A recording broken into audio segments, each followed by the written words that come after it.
અમદાવાદ શહેરમાં ટ્રાફિકની સમસ્યા હળવી કરવા માટે મ્યુનિસિપલ કોર્પોરેશન દ્વારા હાથ ધરાયેલી કામગીરીના ભાગરૂપે વર્ષ 2026ના અંત સુધીમાં શહેરને 8 નવા બ્રિજની ભેટ મળશે।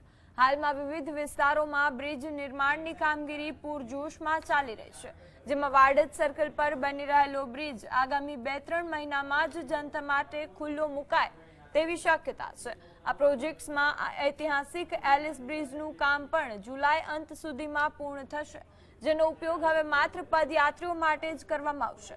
વર્ષના અંત સુધીમાં તૈયાર થનારા અન્ય મુખ્ય બ્રિજોમાં થલતેજ હેબતપુર રેલવે ઓવરબ્રિજ, મકરબાથી corporate road bridge, Gota SG highway 4 lane underpass અને વિવેકાનંદ નગરના નવા માઇનોર બ્રિજનો સમાવેશ થાય છે।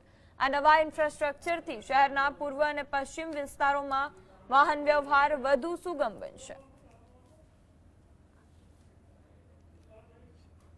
અમદાવાદ શહેર સ્માર્ટ સિટીમાં છે તે સમયાંતરે છે તે મહાનગરપાલિકા દ્વારા છે તે બ્રિજ બનાવવામાં આવે છે અને તેને બ્રિજ નગરી તરીકે પણ ઓળખવામાં આવે છે। ત્યારે જે ચાલુ વર્ષ છે એટલે કે 2026નું જે વર્ષ છે તે વર્ષના અંત સુધીમાં અમદાવાદમાં નવા 8 બ્રિજ છે તે લોકો માટે ખુલ્લા મૂકવામાં આવશે। આ બ્રિજ નિર્માણની જે પ્રક્રિયા છે તે હાલ ચાલી રહી છે અને આ બ્રિજમાં ઐતિહાસિક એવા છે એલિસ બ્રિજનો પણ સમાવેશ થાય છે। એલિસ બ્રિજ જે ઐતિહાસિક ધરોહર છે તેને જે તે રિસ્ટોરેશનની જે કામગીરી છે તે પૂરજોશમાં ચાલી રહી છે અને આ બ્રિજ છે તે જુલાઈ કે ઓગસ્ટ માસમાં જે રાહદારીઓ માટે ખુલ્લો મૂકવામાં આવશે। ઝલક અત્યારું GSTV અમદાવાદ।